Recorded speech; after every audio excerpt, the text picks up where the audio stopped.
अगर मैं आपसे कहूं कि एक्टिव पैसिव कन्वर्जन के क्वेश्चंस केवल 5 सेकंड में सॉल्व हो सकते हैं, तो शायद आपको मेरा यकीन ना हो। पर अगर मैं उन्हीं क्वेश्चंस को यहाँ पे सॉल्व करके दिखा दूं, वो भी 5 सेकंड के अंदर, तो आपको यकीन तो होगा ही होगा, साथ ही साथ होगी क्यूरियोसिटी कि कैसे ये क्वेश्चंस 5 सेकंड के अंदर हो रहे हैं।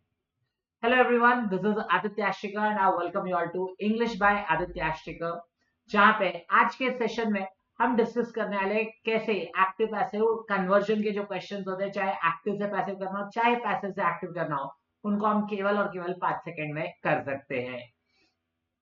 Here, ये जो सेशन है वो हेल्पफुल होगा उन सभी एस्पिरेंट्स के लिए जो अपकमिंग एग्जामिनेशन जैसे कि SSC CGL, SSC CHSL, SSC MTS या कोई और एग्जामिनेशन जो लाइंड अप हो, even if you are an NDA aspirant और एक्टिव पैसिव जो एग्जाम में आने की संभावना है उनको टारगेट कर रहे हो, तो आप इस सेशन के थ्रू 5 सेकंड में उसको सॉल्व करना सीख जाओगे और it will be helpful so that अगर कहीं किसी क्वेश्चन में हमारे ज्यादा सेकंड्स लग गए, किसी और टाइप के क्वेश्चन में 30 सेकंड 60 सेकंड, तो ये बैलेंस आउट उसको कर देगा, जिसका मतलब है this will be a jackpot session for everyone. So let's proceed. अब आगे आने वाले टाइम में मैं आपको कुछ क्वेश्चंस 5 सेकंड में करके दिखाऊंगा और फिर उसके बाद बताऊंगा कैसे मैंने इन सब क्वेश्चंस को सॉल्व किया। So let's start. Here is the question, I will switch on the timer. या so लिखा है the company distributes, example distributes है is MR distributed, is MR distributed, the answer should be second. Yes, so second is the correct answer. Fine. Next question, timer on कर देता हूँ। Here it is. So लिखा है is preparing, is being prepared है, are being prepared, detailed report है तो is being prepared, are being prepared है, is being prepared ये रहा, तो आंसर हो जाएगा डी वाला। ओके, आंसर हो जाएगा डी वाला। Next question, were being, okay timer on कर दो, जस्ट अ मिनट। या वर बीइंग अरेंज्ड मतलब वॉज अरेंजिंग या वर अरेंजिंग, और यहाँ पे लाइब्रेरियन है मतलब सिंगुलर, तो was arranging, was arranging, here it is. तो the answer is option C. ना कैसे किया, मे भी हो सकता है एक आध सेकंड थोड़ा ज्यादा लगाओ इधर उधर के टाइमर को सेट करके वहां तक पहुंचना है, हो सकता है थोड़ा ज्यादा लगाओ, but still 5 to 10 second I guess that is the timing. And 5 to 10 भी अगर हो रहा है तो I think that is more than sufficient, क्योंकि पर क्वेश्चन जो हमें टाइम मिलता है ऐसे एग्जाम्स में वो ऑलमोस्ट 30 सेकंड के आसपास का होता है, तो उसमें अगर 10 सेकंड में कुछ क्वेश्चन सॉल्व हो रहा है तो भी it's better, but 5 second is what I can say. Now किया कैसे, कहीं मैं आंसर रट के तो नहीं बैठा था, नो वे।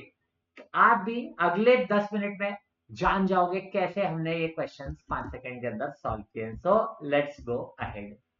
वॉइस एक्टिव या पैसिव वॉइस, ये तो आपको पता ही है, दो होते हैं। एक्टिव की फॉर्मेशन होती है subject plus verb plus object, और पैसिव की जो फॉर्मेशन होती है वो होती है उल्टी, just object plus verb plus subject, है ना।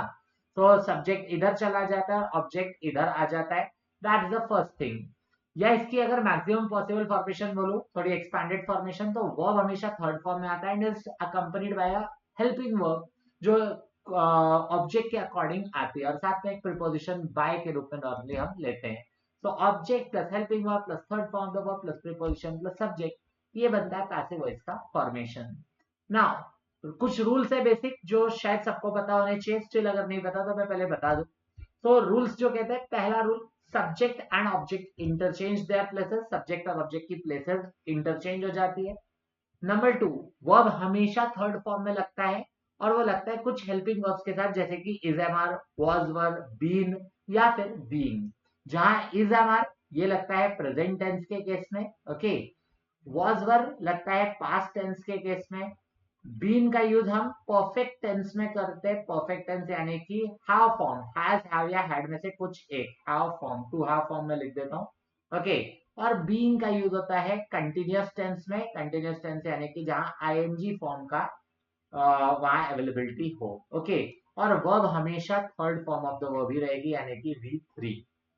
और थर्ड रूल कहता है क्या, कि वर्ब अभी इज एम आर तो है, बट कौन सा लगना है, इज या आर या एम, वो डिसाइड होगा ऑब्जेक्ट के हिसाब से। ऑब्जेक्ट सिंगुलर तो वर्ब सिंगुलर, ऑब्जेक्ट प्लूरल तो वर्ब प्लूरल, तो वही लिखा है the verb is made singular और plural according to the new subject, यानी कि जो ऑब्जेक्ट होगा use in the passive voice, okay. अब ये तो ठीक है, बट इनसे फायदा क्या है, क्या इससे 5 सेकंड में होगा, नहीं। अब जो मैं बताने जाने वाला हूं वो है सबसे इंपॉर्टेंट, क्योंकि यहाँ से आपको पता चलेगा कैसे हम 5 सेकंड में क्वेश्चन सॉल्व कर रहे थे। तो सिंपल प्रेजेंट टेंस है। अब मैं एक टेंस, एक कोई भी वर्ब ले लेता हूँ जिसको मैं एक्टिव वॉइस का एक फॉर्मेशन बताता हूँ। कुछ भी, जैसे हम टेंस ले, कोई ऐसा लेते हैं जो तीनों फॉर्म्स में अलग होता है। जैसे राइट हो गया, जहाँ पे राइट, रोट, रिटन ऐसा होता है। या ईट हो गया, ईट, एट, ईटन। तो सिंपल प्रेजेंट में जैसे ईट लिया तो ईट या ईट्स होता है, सिंपल पास्ट में एट होता है, और सिंपल फ्यूचर में विल, शैल और ईट होता है, राइट। सो नाउ ईट या ईट्स है, चलेगा। हमें क्या करना है, लेट्स सी। तो ईट ईट्स है। सबसे पहले ईट ईट्स के केस में, क्योंकि सिंपल प्रेजेंट है तो प्रेजेंट में हमने अभी पढ़ा था इज, एम या फिर आर आता है, राइट। इज, एम या आर आएगा, और साथ में वर्ब हमेशा थर्ड फॉर्म में, that means is, am, are के साथ ईटन लग जाएगा। बस यही हमें देखना है। अगर ईट ईट्स लिखा हुआ देखे, जो मैंने डिस्ट्रीब्यूट्स को देखकर किया, मैंने क्या देखा, इज, एम, आर डिस्ट्रीब्यूटेड चाहिए, और वो भी ऑब्जेक्ट अगर सिंगुलर था तो हमने इज डिस्ट्रीब्यूटेड लिया, अगर प्लूरल था तो आर डिस्ट्रीब्यूटेड लिया। That's what we did, right. Ate अगर पास्ट फॉर्म है तो पास्ट में हमें पता है वॉज या वर चाहिए, और साथ में चाहिए ईटन, वॉज या वर और eaten, that's it. Okay.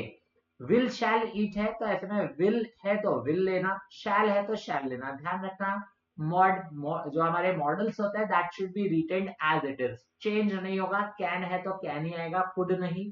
Could है तो कुड आएगा, शुड है तो शुड आएगा, मे है तो मे आएगा, माइट है तो माइट आएगा। Models are written as it is, okay.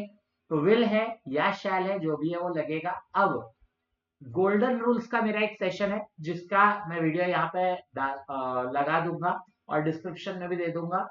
उस गोल्डन रूल्स के वीडियो में मैंने बताया हुआ है थर्ड गोल्डन रूल के रूप में, कि गोल्डन रूल्स में मॉडल्स यानी कि विल, शैल या जो भी मॉडल्स है, मॉडल्स के साथ हमेशा बेस फॉर्म लगता है।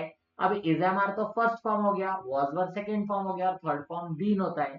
बेस फॉर्म होता है इसका इज, एम, आर, वॉज, वर या बीन का बी। बी बेस फॉर्म होता है, इसलिए मॉडल्स के साथ हमेशा पैसे बनाते वक्त बी लगेगा। क्या लगेगा, बी लगेगा, और तब थर्ड फॉर्म यानी कि ईटन आएगा। Okay. Will, shall, be eaten, will, shall, be eaten. आगे देखा है तो यहाँ पे क्या लिखा हुआ है, present continuous. Is, am, are है अभी भी, तो प्रेजेंट कॉन्टिन्यूस है तो इज, एम, आर तो आएगा ही आएगा। Okay, is, am, are. And now ध्यान से सुनना, ईटिंग लिखा है, ईटिंग में ईट है और आईएनजी लिखा है। हमें इतना तो पता है कि ईट का बन जाएगा क्या, ईटन बन जाएगा, तो मैं यहाँ लिख देता हूँ ईट का ईटन। और मेरी भाषा में समझाओ तो यहाँ पे आईएनजी बेचारा वहीं रह गया, मतलब एक तरह से अनाथ हो गया, इसको कोई लेके ही नहीं गया अपने घर, अनाथ हो गया। जब भी कोई अनाथ होगा, टेन ये passive voice, active passive voice के केस में अनाथ यानी कि वहीं रह गया, उसका कुछ चेंज नहीं हुआ, तो अनाथ बच्चे को जो है सहारा मिलेगा पापा। पापा बोले तो बी नाम के एक प्राणी से, जो पापा का रोल प्ले करेंगे, ठीक है। तो ये क्या करेंगे, उस अनाथ बालक को अपना नाम दे देंगे, यानी कि बी को आईएनजी ये नाम देकर बीइंग बना देंगे, और उसको घर में ले आएंगे। तो घर में कोई बालक नहीं है तो सब खुश हो जाएंगे, ऐसे बालक को देख के सब खेलेंगे उसके साथ। ये हो जाएगा, एक फैमिली फॉर्म हो जाएगी, is, am, are, being eaten. Okay. Was, were है, अगेन वॉज, वर है तो वॉज, वर आएगा ही आएगा। साथ में ईट का अभी भी हो जाएगा क्या, ईटन हो जाएगा। और अभी भी आईएनजी अनाथ हो गया, अनाथ को सहारा देंगे पापा, पापा का नाम बी, वैसे में बी यहाँ पे आ जाएगा बी, और आईएनजी लगा के लाया जाएगा। ओके, आईएनजी यानी कि नाम लगा के यहाँ ले आए। ओके। उस समय भी मॉडल्स में भी विल, शैल, बी ईटन जो लगा वही था, क्योंकि उसके पीछे भी एक लॉजिक है। He plays cricket, they play cricket, लेकिन विल या मॉडल कुछ भी लग जाए तो ही विल प्ले क्रिकेट और दे विल प्ले क्रिकेट, दोनों में प्ले ही रहता है।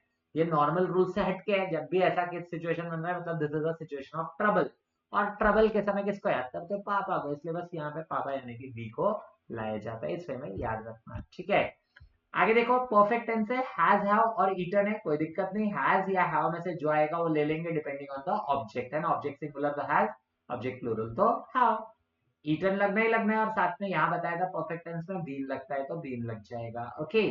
उसके अलावा हैड, ईटन तो सबसे आसान है, कोई मेहनत नहीं करनी, हैड ही लिखो, बीन लगाओ और ईटन लगाओ, बात खत्म, over and out. Similarly future perfect भी इजी है, विल या शैल, जो भी मॉडल है वो ले लो, विल है तो विल, शैल है तो शैल, डोंट इंटरचेंज देम। हैव लगेगा और साथ में बीन लगेगा और साथ में लगेगा eaten, that's it. Okay. Discuss करते हैं, शायद एक टेंस मेरा छूटा, कौन सा, फ्यूचर कॉन्टिन्यूअस छूट गया है ना। छूटा नहीं, जानबूझ के छोड़ा गया है, एवरीथिंग इज प्लान्ड। ये रहा फ्यूचर कॉन्टिन्यूअस। और ये मैंने इधर लिखा है किसके साथ, परफेक्ट कॉन्टिन्यूस के साथ, present perfect continuous, past perfect continuous, future perfect continuous और उसके अलावा फ्यूचर कॉन्टिन्यूस। इसमें क्या करना है, हैज हैव बीन ईटिंग लिखा है, कोई दिक्कत नहीं। अब समझो जरा बात को, इन चारों टेंसेस में पैसिव नहीं बनता, passive can not be form. But सवाल उठता है क्यों, व्हाई? आओ देखते हैं। हैज हैव बीन ईटिंग में देखो वही वाला तरीका जो मैंने बताया उसके हिसाब से हैज हैव है तो हैज हैव में से कुछ एक आएगा डिपेंडिंग ऑन द ऑब्जेक्ट, है ना, हैज या हैव में से कुछ एक आ जाएगा। बीन है तो बीन आएगा। और अब ईटिंग में से ईट का तो ईटन बन जाएगा, लेकिन आईएनजी अनाथ हो गया। अनाथ को सहारा कौन देते हैं, पापा, जो कि अपना नाम बी, अपना नाम देके उसको घर में लाते हैं। बट अब समझो यहाँ पे, अगर पापा यहाँ पे अपना नाम देके किसी को घर में ले आए जहां घर में पहले से कोई है, और पापा किसी और को भी ले आएंगे, तो भाई सवाल उठने लगेंगे ना यार, ये कौन है, कहाँ से आया, ये वो, मतलब कलेश हो जाएगा। और कलेश हो जाएगा मतलब इंग्लिश में एरर आ जाएगा, और कलेश थोड़े ही होने देंगे, हमें फैमिली फॉर्म करना है, दैट्स द पर्पस। तो कलेश नहीं होने देंगे, कलेश नहीं होने देंगे मतलब फैमिली फॉर्म नहीं होगी यहाँ पे। Same goes here, had been being eaten नहीं चलेगा, will shall have been being eaten नहीं चलेगा, सिमिलरली विल शैल बी और बीइंग इटन नहीं चलेगा। तो दैट इज व्हाई इन चारों टेंसेस में पैसिव नहीं बनता। ध्यान रखना, ऐसे क्वेश्चंस अगर आते हैं बाय चांस इन टेंस के, वैसे नॉर्मली देते ही नहीं ऐसे, बट स्टिल अगर दिया तो you have to choose the option passive can not be form. By chance ये ऑप्शन नहीं है वहां पे अवेलेबल, तो नन ऑफ दीज एक ऑप्शन होगा वो लगाना। अगर बाय चांस ये दोनों ही ऑप्शन नहीं है तो होपफुली यही सब ऑप्शंस लिख के दिए होंगे, has have been being it, तब लगा देना। क्यों, क्योंकि they are not given us a choice, तो उन पर चल लेंगे। वैसे नॉर्मली ये चलता नहीं है, बट ल्यूसेंट जो बुक है उसमें ऐसा दिया हुआ है, तो अगर एग्जामिनर या जो मॉक प्रिपेयर करने वाले व्यक्ति है उसने उधर से पढ़ा है तो शायद वो दे देगा, बट एक्चुअल में नल एंड वाइड हो जाता है। ठीक है, तो नाउ यू हैव लर्न कैसे करना है हमें पैसिव, एक्टिव से पैसिव चेंज या पैसिव से एक्टिव चेंज, वो भी कम से कम टाइम में, 5 से 10 सेकंड में। ओके, तो आने वाले स्लाइड में आपको क्वेश्चन दिखेंगे, वहां मैं टाइमर ऑन करूंगा, but this time you are the one who is going to solve it. Okay, I hope so you are ready. एक बार डीप ब्रेथ ले लो और रेडी हो जाओ। So here we go, the first question for you is here, and timer मैंने कर दिया है ऑन, करो।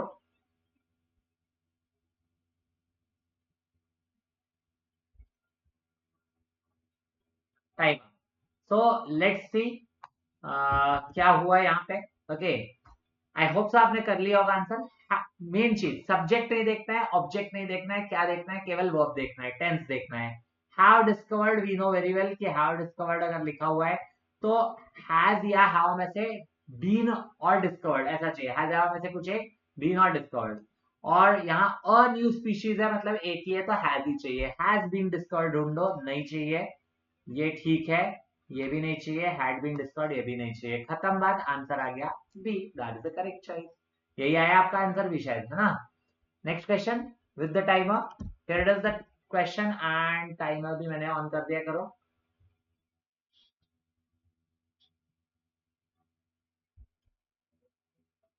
ओके, टाइम अप, होपफुली आपका ये वाला भी सॉल्व हो चुका है।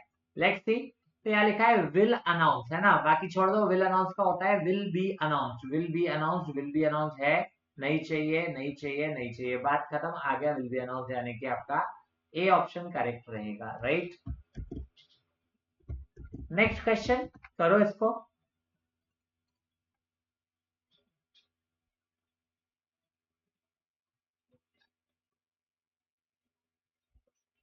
Okay, time up. So was taken लिखा है, हमें पता है वॉज टेकन ये पैसिव हुआ, वॉज वर्क आता है पास्ट में, पास्ट मतलब टेकन का, टेक टुक, टेकन टुक होना चाहिए, टुक जहां है वो आंसर है। ये नहीं होगा, ये नहीं होगा, ये नहीं होगा, ये हो गया answer, that's it. By chance अगर आपको लगता है सर अगर चारों ऑप्शन सेम टाइप के ही दे दिए टेंस, तो फिर आगे पीछे वाला देख लेना, वो सही करना होगा, उसमें कोई टेंशन ही नहीं है, ठीक है। या दो तीन ऑप्शन वैसे है तो एलिमिनेट करते हैं, बस बाकी चीजों को हमें ध्यान देना पड़ेगा। ओके, आई होप सो अभी आप कॉन्फिडेंस गेन कर पा रहे हो कि यस यार ये किए तो जा सकते हैं, और सच में 5 सेकंड, मैं कहता हूँ अगर आपको 5 नहीं 10 भी लग रहे हैं, नॉट बैड, बिकॉज पर क्वेश्चन 30 सेकेंड्स का एवरेज मिलता ही है। अगर 10 में भी कुछ हो रहा है तो not bad, okay, you are going good. Okay, तो नेक्स्ट क्वेश्चन देखो, यहाँ पे क्या करना है, क्या होगा, टाइमर मैं ऑन कर देता हूँ, या करो।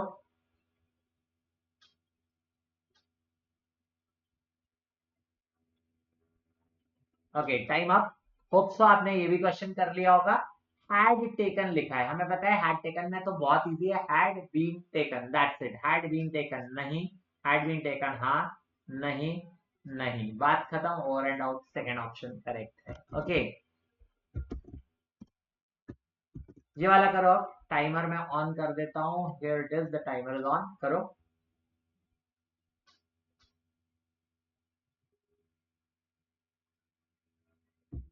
Okay time up. तो यहाँ पे the student should have submitted लिखा है, शुड हैव बीन सबमिटेड चाहिए, शुड हैव बीन सबमिटेड नहीं, should have been submitted yes, were submitted नहीं, मस्ट हैव बीन सबमिटेड नहीं, दैट्स इट। लास्ट क्वेश्चन है, इसको भी करो, टाइमर ऑन कर देता हूँ, ये थोड़ा सा ट्रिकी हो सकता है, करो।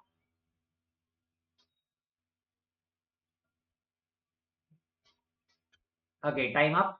तो देखते हैं क्या है यहाँ पे, the documents are suppose to be signed by the client before the end of the day.